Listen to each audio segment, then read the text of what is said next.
We invite you to watch how we clear the views on all matters through our partner station MITV on DSTV channel 255, 7 p.m. daily, and also our YouTube and Facebook pages under one name, Clearview News Desk every day. We call it the People's News, as we are available to come over and cover your events upon notice. Or do you have news you want us to broadcast? Send it in. We verify and go to town with it. All for you. Go ahead, engage us to thrash out those naughty issues on the news. And what we need from you is to share and subscribe. More important, convince your loved ones, friends, relatives, co-worshippers, and more to subscribe so as to be getting notifications as we break the news. Go a step further, like the news, and drop your thoughts on the comment section. Clearview News. We clear the view one time and for all time.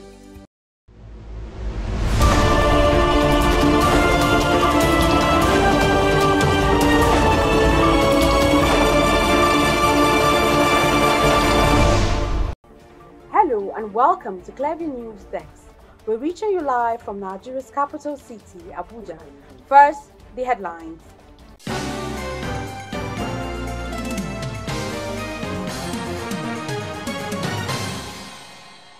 Activist Sowore fires back at former Transport Minister Ameachisowore for criticizing Nigerian youth.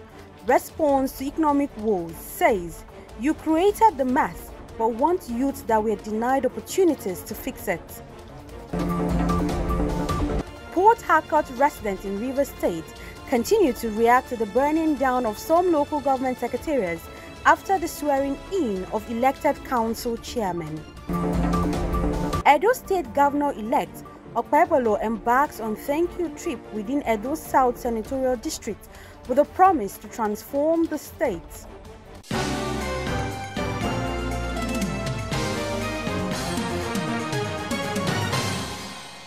I am Florence Joshua with these and more.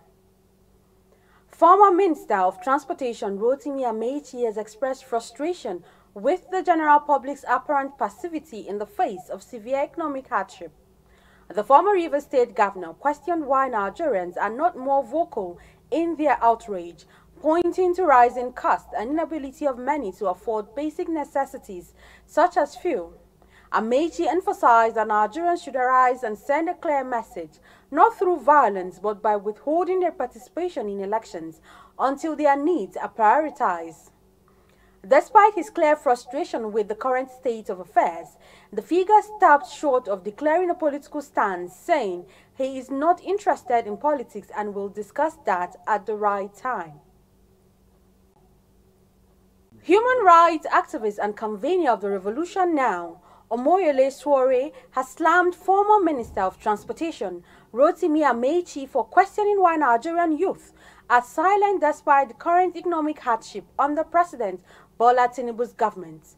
Sowore described Ameachi, a former Rivers State Governor who served as Transport Minister under former President Muhammadu Buhari's administration, as one of the leaders who destroyed Nigeria and suppressed Nigerian youths from redeeming the country. Ameachi had expressed his disappointment at Nigeria's response to the nation's current economic challenges. The former Buhari minister said he expected more visible reactions from Nigerians, particularly the youth. Ameachi, in an interview, lamented the high cost of living, rising fuel prices, and other economic pressures, saying he was surprised by the calmness with which Nigerians have reacted. Reacting to the former minister's statement, Sowore, a former presidential candidate of the African Action Congress (AAC), said it is unfortunate that some Nigerian elders who destroy the country turn around to ask the youth they suppress and denied leadership opportunities to clean up their mess. According to Sowore, the only solution to Nigeria's current leadership and economic woes is revolution. Edo State leaders and stakeholders of the All Progressive Congress (APC) have expressed their appreciation to the electorate for their support to its candidate, Senator Monday Okpebholo, during the just concluded governorship election in the state.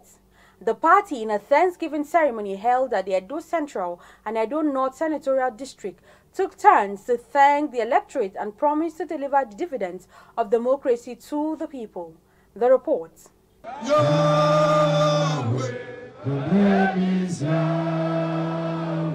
The governor-elect, Senator Monday Okpebolo, while appreciating the electorate, reiterated his commitment to transforming Edo State to greater heights.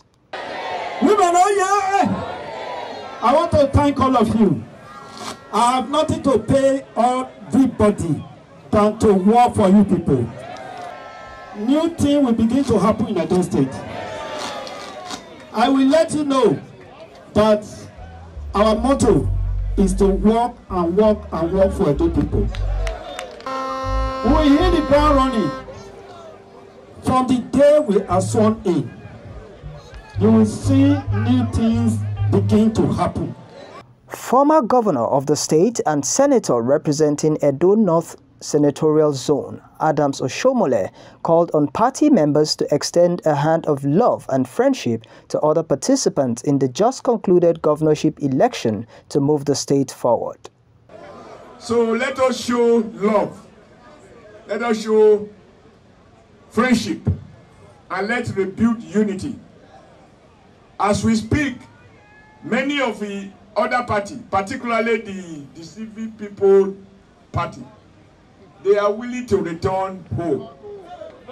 And if you allow me, I will ask you and ask us to receive everybody back. The party leaders also paid a visit to the Oba of Benin to present the certificate of return issued to the governor-elect by the Independent National Electoral Commission. The royal father, Oba Erewa II, appreciated them for the visit and offered special prayers for the governor-elect and his deputy as they prepare for the task ahead. Zion Chris, Clearview News. The People's Democratic Party (PDP) crisis took a fresh turn on Tuesday as members of the National Working Committee (NWC), including Honorable Ikenga Ugochinyere and Deputy National Publicity Secretary Ibrahim Abdullahi, clashed over the party's unending crisis. Clearview's correspondent brings us details. Speaking at the conference theme, Fix PDP to Fix Nigeria, Ugochinyere lamented the party's failure to play its opposition role effectively. He cited the party's poor performance in the last election, losing funding and reliance on governors and individual stakeholders. Ugochinyere emphasized the need to address internal crisis issues, particularly leadership struggles, in order to revive the party. He blamed the acting national chairman, Ambassador Umar Damagun, and former Rivers State Governor Nyesom Wike for the party's dwindling fortune. He accused Wike of working for the All Progressive Congress (APC) to destroy PDP. Abdullahi also accused the former Vice President Atiku Abubakar for allegedly foisting a worse government on Nigeria in the person of Muhammadu Buhari. If you look at some of the things that has happened, yes, we lost the election. We lost funding. We started, surviving from governors or individual stakeholders and so on and so forth. But the biggest problem your own NWC is facing today, which is also affecting our role as an opposition party. Today we are in parliament. But whether you like it or not, the PDP lawmakers are not playing opposition role.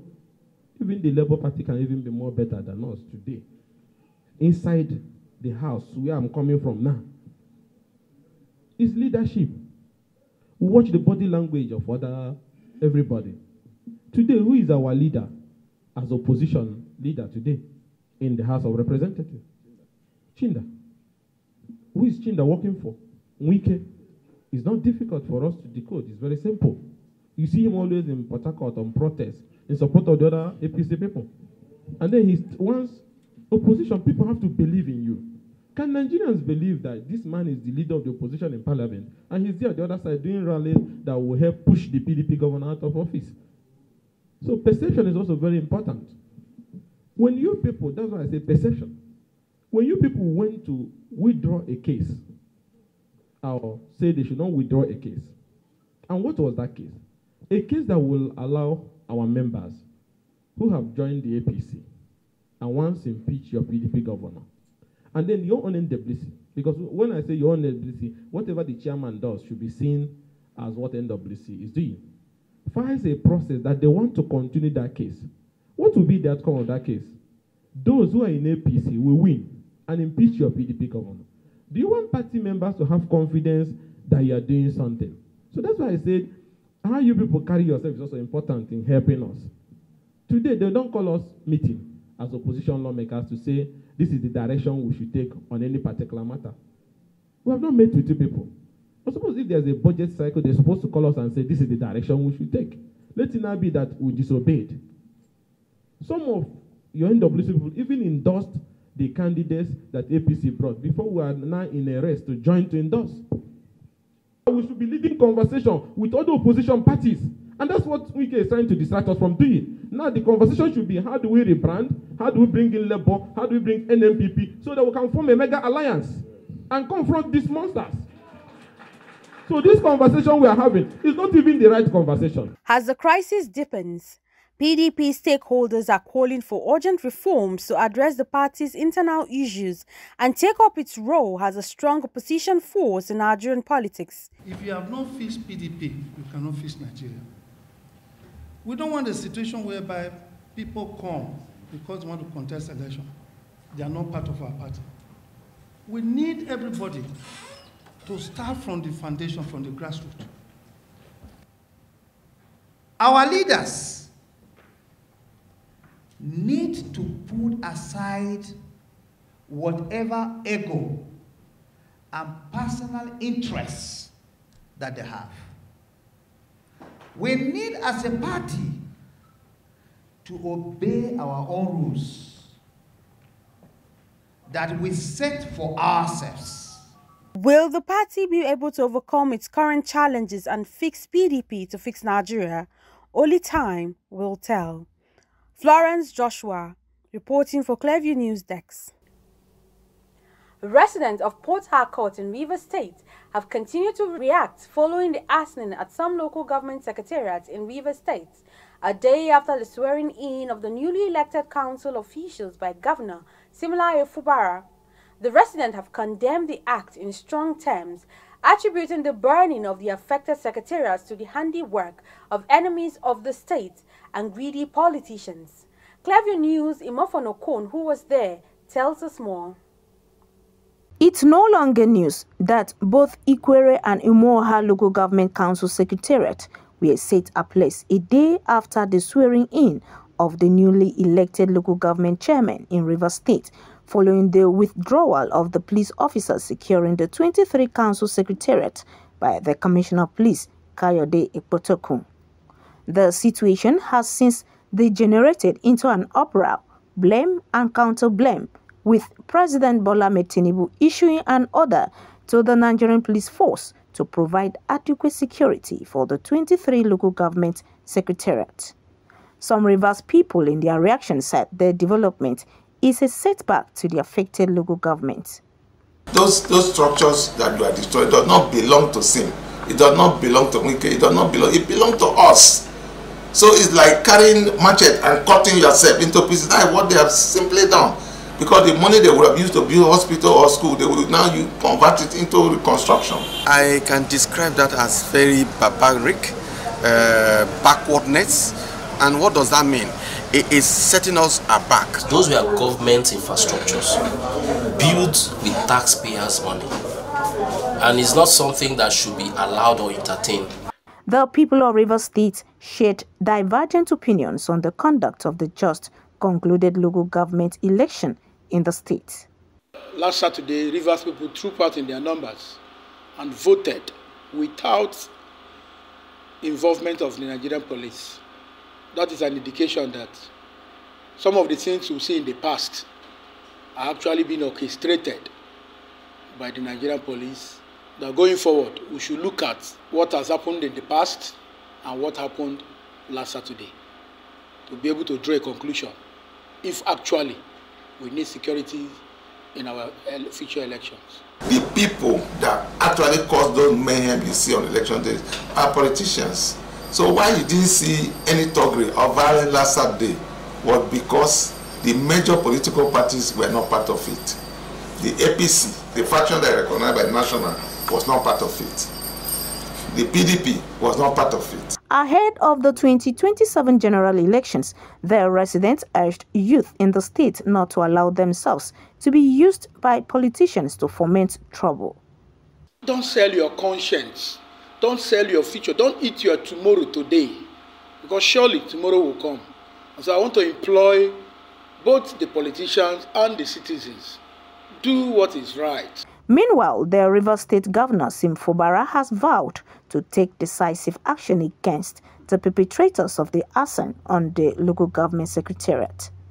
From Rivers State, Imefon Okun reporting for Clever News. Our reporter, who has been following the trend in Rivers State, also reports that the Rivers State government has set up a judicial commission of inquiry into the arsoning, killings and other forms of violence that occurred in the state on Monday. Governor Sim Fubara charged the commission to, as part of in terms of reference, look at the remote and immediate causes of the sad incidents, identify and bring the culprit to book, as well as make recommendations to long-term strategies to prevent future occurrences. Clever News' Imofon Okon was there and now tells us more.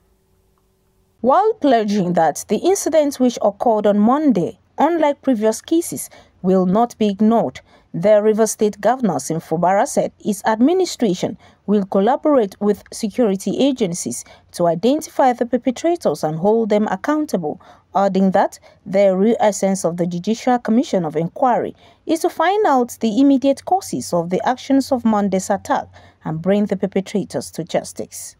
I've decided to take this action to find out the immediate and remote causes of this, and most importantly, no matter the personality involved, we must bring them to book.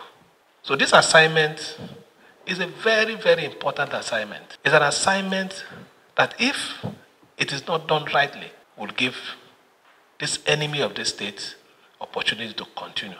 And if we get it right, it's going to be the end of further destruction of public property in the state. In line with Section 2, Subsection 1 of the Commissions of Inquiry Law, Cap 30 Laws of Rivers States of Nigeria, 1999, the Commission is expected to advise the government on adequate compensation and support for victims and their families, as well as measures to prevent future occurrence.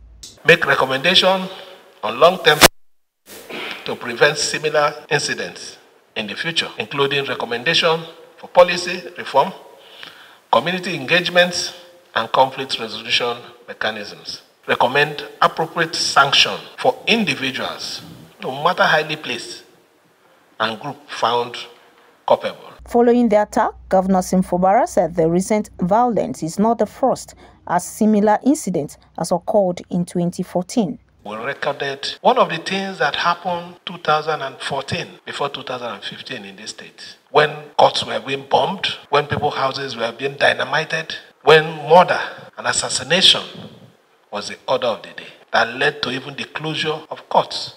We can't fold our hands as a government and allow it to occur again or repeat itself in this state.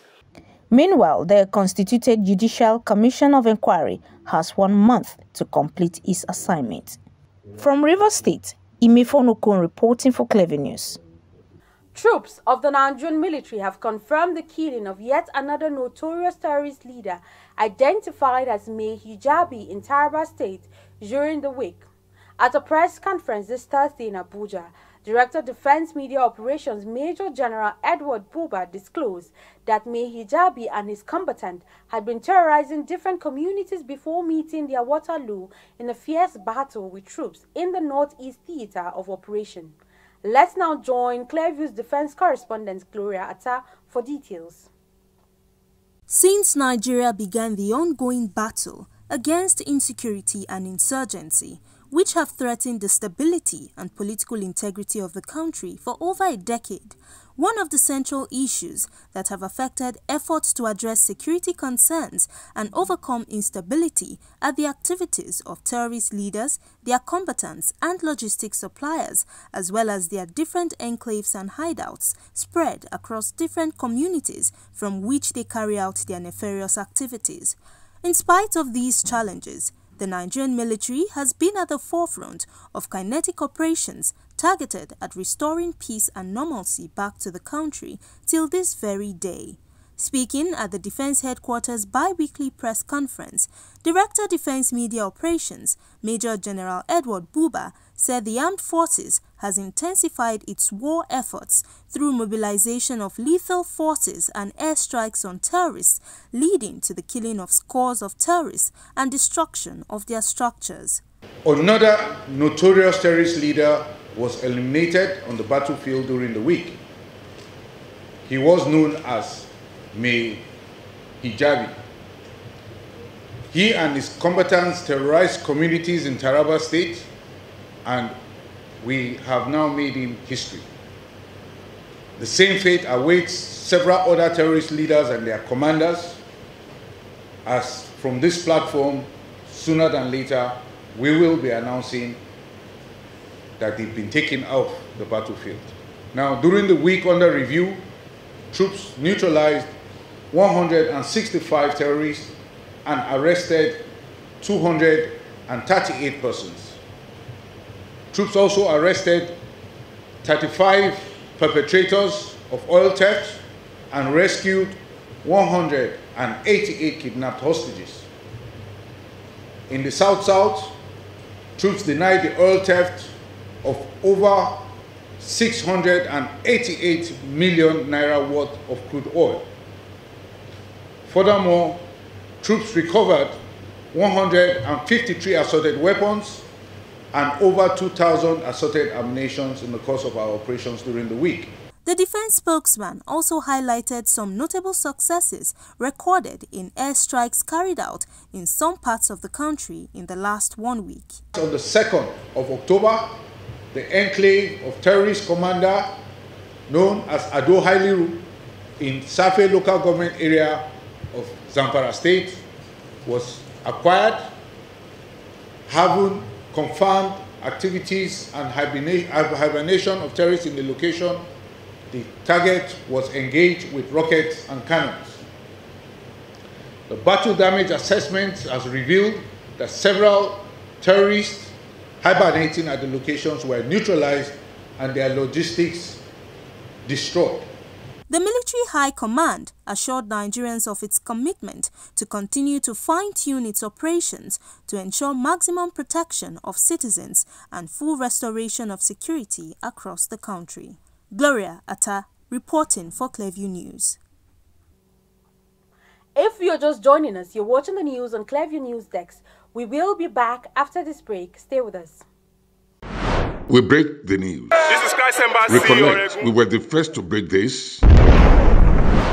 Governor Abba Kabir Yusuf of Kano State has approved the appointment of 3 second-class emirs. And this? Erasmus is the most successful program of the European Union to support education and youth. And this? Sowore is not an ungrateful person. And more. Tension is currently mounting in Rivers State. The planned arraignment of Yaya Bello. Across our platforms. Subscribe now and you will be receiving our notifications and never left out as the news breaks on Clearview.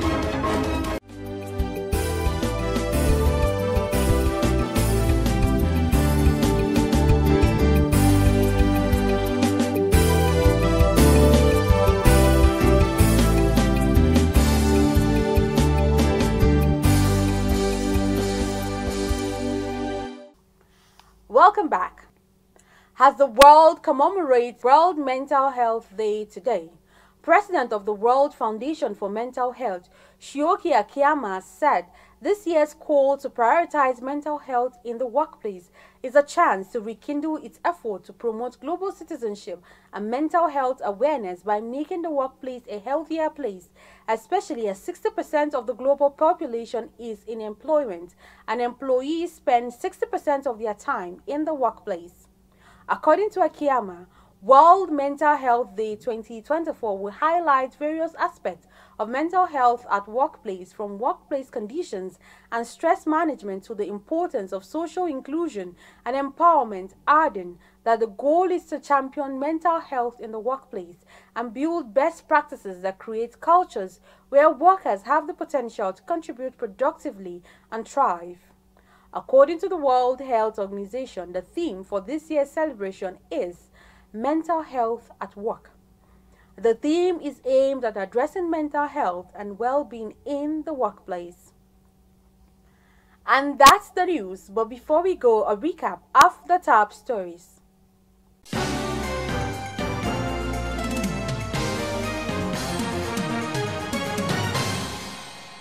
Human rights activist and former presidential candidate Omoyole Sowore has fired back at former Transport Minister Rotimi Ameachi for calling on youth to protest present harsh economic conditions.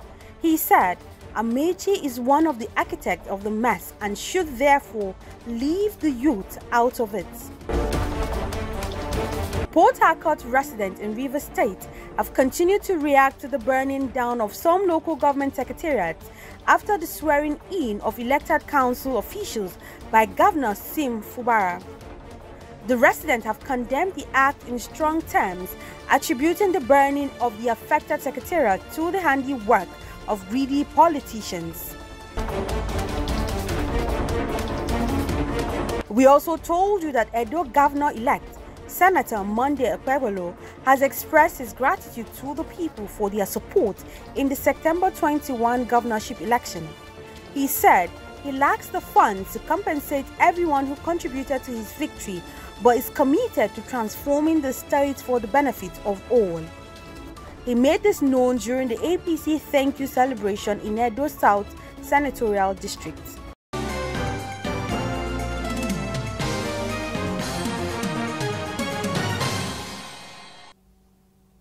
You can follow up on latest events and happenings around you via our social media platforms on Facebook, Instagram and YouTube at Clearview News Dex, or via our handle on X, formerly known as Twitter at Clearview Online.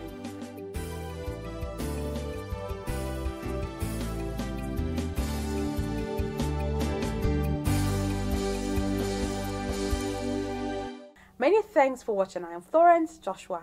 Bye for now.